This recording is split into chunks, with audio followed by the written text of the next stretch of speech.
دولت کے اوپر تم عیش کر رہے ہو، یہ تمہارے مشرک باپ کی دولت ہے، نکل جاؤ گھر سے۔ انہوں نے سمجھا تھا جیسے سورہ صافات میں آتا ہے فَأَرَادُوا بِهِ كَيْدًا فَجَعَلْنَاهُمُ الْأَسْفَلِينَ۔ انہوں نے حضرت ابراہیم کے بارے میں سمجھا تھا جب دیکھیں گے کہ آگ تیار ہو رہی ہے اور یہ اس میں مجھے ڈال دیں گے تو سب یہ نشہ حرن ہو جائے گا، یہ توحید وحید سب ہوا ہو جائے گی۔ لیکن ہوا کیا؟ بے خطر کود پڑا آتش نمرود میں، عشق عقل ہے محو تماشائے لب بامل۔ اس نے تو یہ دھمکی دی تھی کہ دن میں تارے نظر آ جائیں گے مصحف کو، ناز و نام میں پلا ہوا انسان، اسے کہہ دیا جا نکل جاؤ گھر سے۔ اٹھ کر چلنے لگے، اس کا تیش جو ہے اور اچھا یہ کپڑے بھی اسی مشرک باپ کے ہیں، اتارو ان کو۔ مادر ذات برہنہ ہو کر گھر سے نکلے، مادر ذات۔ پھر وہی ہے کہ جن کے نام قرائے فال بنام من دیوانہ زدند، اے بیعت عقبہ اولا ہوئی ہے، لوگوں نے کہا کہ ہمیں کوئی مقری دیجئے قرآن پڑھانے والا جو ہمیں قرآن پڑھائے۔ حضور نے فرمایا جاؤ مصحف۔ وہ مصحف وہاں جا کر مدینے میں المقری بن گئے، جا المقری، وہ آ رہا پڑھانے والا۔ اور 1 سال کی محنت دعوت اور تبلیغ اور قرآن کے پڑھانے کے نتیجے میں اگلے سال 75 افراد لا کر ان کی جھولی میں ڈال دی۔ یہ مصحف ہے۔ شہادت ہوئی ہے غزوہ بدر میں۔ ایک مرتبہ اس سے پہلے کا واقعہ بھی ہے کہ حضور مسجد میں تشریف فرماتے، سامنے سے حضرت مصعب گزرے، ایک پھٹا ہوا سا کمبل جسم کے گرد لپیٹا ہوا، حضور کی آنکھوں میں آنسو آ گئے۔ از کجا کعبے کجا، یہ دیوانہ جو ہے اللہ کا اور رسول کا اور دین کا کہاں سے کہاں پہنچ۔ غزوہ احد میں علم ان کے ہاتھ میں، جس ہاتھ میں علم ہے بار پڑا، کٹ گیا، دوسرے سے پکڑا، اس کو بھی کٹ گیا، پھر دونوں جتنے بچ گئے تھے حصے ان سے سنبھالا، پھر شہید ہو گئے۔ جسم پر صرف ایک چادر تھی، اوپر سے جسم ننگا تھا، صرف ستر کے لیے چادر۔ دفن کرنے لگے تو مسئلہ ہی پیش آ گیا کہ چونکہ شہید کے تو کفن جو ہے اس کا اپنا جو بھی لباس پہنا ہو شہادت کے، حضور سے کہا گیا کہ حضور مصعب کی چادر تو اتنی چھوٹی ہے کہ سر ڈھانپتے ہیں تو پیر کھل جاتے ہیں، پیر ڈھانپتے ہیں تو سر کھل جاتے ہیں۔ فرمایا سر کو چادر سے ڈھانپ دو اور پیروں پر اذخر گھاس لا کر دو، یہ آخری لباس نہیں۔ یہ ترک دنیا میں ہی مانا مثبت عمل کے لیے، جہاد کے لیے، قتال کے لیے، اللہ کی راہ میں جد و جہد کے لیے، اپنے معاشی معاملے کو پیچھے رکھنا، کم کرنا، کم سے کم تر کرتے چلے، اور زیادہ سے زیادہ وقت، زیادہ سے زیادہ مال، زیادہ سے زیادہ صلاحیت نکالتے چلے آنا دین کی جد و جہد کے لیے۔ یہ ہے در حقیقت کہ جو ترک دنیا ہے پروفاؤنڈ، نتیجہ خیز ظلم کے استحصال کے لیے، حق کا بول بالا کرنے، عدل کے نظام کو برپا کرنے کے لیے، یہ ہے مثبت نتیجہ کہ جس کی طرف قرآن ہمیں لانا چاہتا ہے۔ ورنہ آج اقبال نے جو کہا کہ اسی قرآن میں ہے اب ترک جہاں کی تعلیم، جس نے مومن کو بنایا مہو پرویں کا امیر۔ ہمارے ہاں بھی وہ خانقاہی نظام آیا، اگرچہ اس درجے نہیں آیا، یہ واقعہ ہے۔ کرسچین منسٹرزم نے جس طرح کی شکلیں اختیار کی تھی وہ ہمارے یہاں نہیں آیا، اللہ کا فضل ہے، اللہ کا شکر، لیکن آیا ضرور ہے۔ وہ چیزیں مراقبے ہیں، ذکر ہیں، اشغال ہیں، پھر یہ کہ اس کے لیے یہ لطائف ہے، جہاں حضور نے نہیں سکھایا کہ 5 لطائف ہے، 6 لطائف ہے، ہر ایک کی کوئی روشنی علیحدہ ہے، کوئی نیلی ہے، کوئی پیلی ہے، ٹھیک ہے، ہوگی، میں یہ نہیں کہتا کہ نہیں ہے۔ آکلٹ سائنسز کی اپنی ایک حقیقت ہے، لیکن ہمیں اس سے روک دیا۔ یہ چیزیں ہمارے ہاں کیوں آئی؟ یہ ہے اصل میں کچھ لوگ جو اس پورے تصوف کے سلسلے کو کہہ دیتے ہیں کہ یہ ہے ہی خلاف اسلام اور یہ غلط ہے اور یہ بالکل ایک نیا دین ہے۔ نہیں، یہ بات نہیں، پوری ہمدردی کے ساتھ سمجھنا چاہیے کہ یہ کیوں آیا۔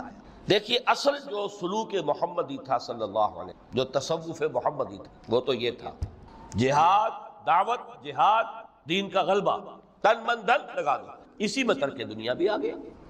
اس لیے فرمایا لا رہبانیت فی الاسلام الا جہاد فی اللہ، اسلام کی رہبانیت یہ جہاد فی سبیل اللہ ہے۔ آخر لذتیں چھوڑنی پڑتی ہیں نا، گھروں کی آسائشیں چھوڑیں گے تبھی تو جائیں گے، میدان میں آئیں گے۔ اس حوالے سے جب خلافت راشدہ کا نظام ختم ہے اور اب ایک ملوکیت کے دور کا آغاز ہو، 3-4 اٹیمپٹس ہوئی ہیں اس کو ٹھیک کرنے کی۔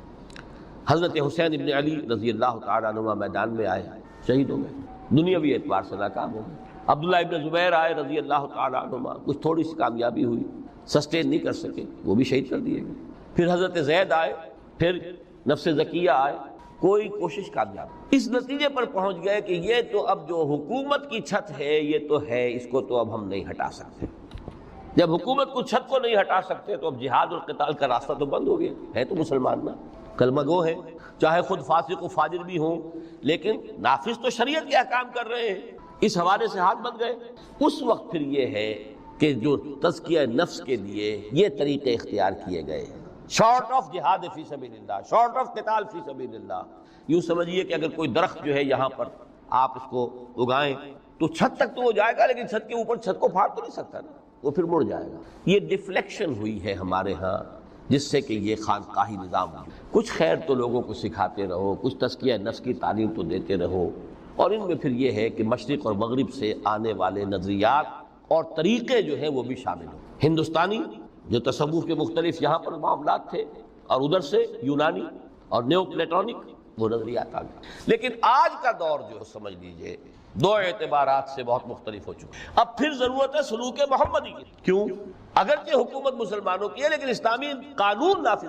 اس وقت یہ تھا کہ حکومت مسلمانوں کی تھی، اگرچہ وہ اس معنی میں آئیڈیل اسلامی حکومت نہیں تھی کہ امرہم شورا بینہم، مسلمانوں نے منتخب کیا ہوتا، نہیں، وہ ایک موروثی نظام چل پڑا، ایک قبیلے کی عصبیت جو ہے وہ اس کی پشت پناہ بن گئی، ایک نظام چل رہا ہے، لیکن قانون اسلام کا نافذ۔ قاضی تھے، مفتی تھے، فیصلے وہی ہو رہے تھے۔ آج یہ کہ اگرچہ حکومت مسلمانوں کی ہے، قانون جو ہے قرآن کا نافذ۔ اور نمبر دو، آج انسان کا جو سوشل کانشسنس ہے، اجتماعی شعور، وہ ترقی کر کے اس سطح تک پہنچ چکا ہے کہ ہر شہری کو حق حاصل ہے کہ نظام کو بدلنے کی کوشش۔ پہلے یہ ہوتا تھا کہ آپ نظام کی اصلاح کرنے کے لیے کھڑے ہوئے تو سمجھتے تھے کہ یہ حکومت کو ختم کرنا چاہتے ہیں، یہ باغی ہے۔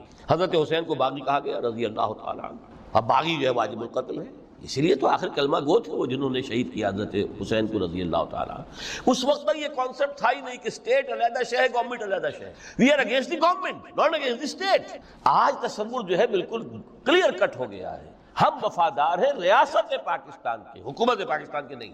حکومت پاکستان کو بدلنا ہمارا حق ہے، اور اس بدلنے کے دو طریقے ہیں، یا ایک انتخابات کا ذریعہ ہے یا پھر ایجیٹیشن کا ذریعہ، بشرطے کہ ایجیٹیشن پیسفل ہو، توڑ پھوڑ نہ ہو، کسی کی جان اور مال اور پراپرٹی کو کوئی نقصان نہ پہنچائے، خود مرنے کو تیار ہو جائے، گولیاں چلیں، جیلوں میں جائیں، ایجیٹیٹ کریں، اگر جیلیں بھر جائیں گی، اگر گولیاں مار مار کر جو ہے فوج ایک وقت میں آ کر کہہ دے گی، جیسے کہ بھٹو کے زمانے میں کہہ دیا تھا، جبکہ اس نے کہا تھا کہ میری کرسی بہت مضبوط ہے، لیکن جب بریگیڈیئر محمد اشرف گوندل ہی ٹک دی لیڈ، پھر 3 اور آگے بریگیڈیئر ان کے ساتھ مل گئے، we are going to shoot no more, go and have a political settlement. اپنی قوم کے اوپر کہاں تک ہم گولیاں برسائیں؟ ہو آر دے؟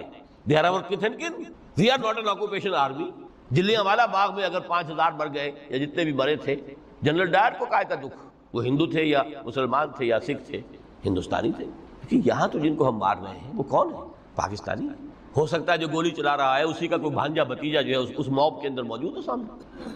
یہ راستے دونوں اس وقت کھلے ہوئے۔ الیکشن کا پروسیس جو بھی لوگ سمجھتے ہیں کہ اس کے ذریعے سے یا سمجھتے رہے ہیں، آج تو میں سمجھتا ہوں کہ وقت آ چکا ہے کہ تقریباً اس پر کنسنسس ہو چکا ہے کہ الیکشن کے ذریعے سے نظام نہیں بدل سکتا۔